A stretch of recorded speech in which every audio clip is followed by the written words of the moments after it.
Hello అండి. ఉదయం లేచిన వెంటనే ఇంకా వాకిలి చిమ్మేసి ముగ్గైతే వేసేసుకొని చెట్లన్నిటికి నీళ్లు పట్టేసానండి. ఇంకా నైటే గిన్నెలు కడిగి పెట్టేసుకున్నాను. పిండ్లు కూడా లేవు టిఫిన్‌కి, ఇంకా అయిపోయినాయి. అందుకని మా వారికి నైట్ నానబెట్టాను కదా డ్రై ఫ్రూట్స్ అవను కర్బూజా ముక్కలైతే కట్ చేసి ఇచ్చానండి.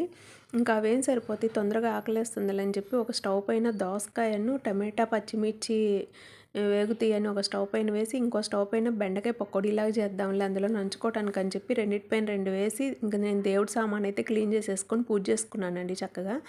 ఇవాళ బుద్ధ పౌర్ణమి, గురువారం కదా అని చెప్పేసి నైటే శనగలైతే నానబెట్టాను.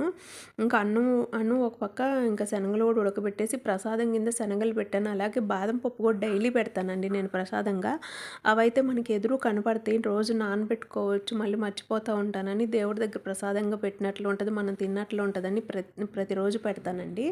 ఇంక పూజ అయిపోగానే పచ్చడి అయితే తాలింపు వేసేసి, ఇంక బెండకాయ పకోడీ కూడా తాలింపు వేసానండి. 2 కాంబినేషన్ సూపర్గా ఉంటుంది కదా, టేస్ట్ అయితే అదిరిపోయిందండి. భలే ఉన్నాయి 2. ఇంక ఇవన్నీ చేసేసరికి చెమటలు కారిపోయి ఒళ్ళంతా ముద్ద ముద్ద అయిపోయిందండి.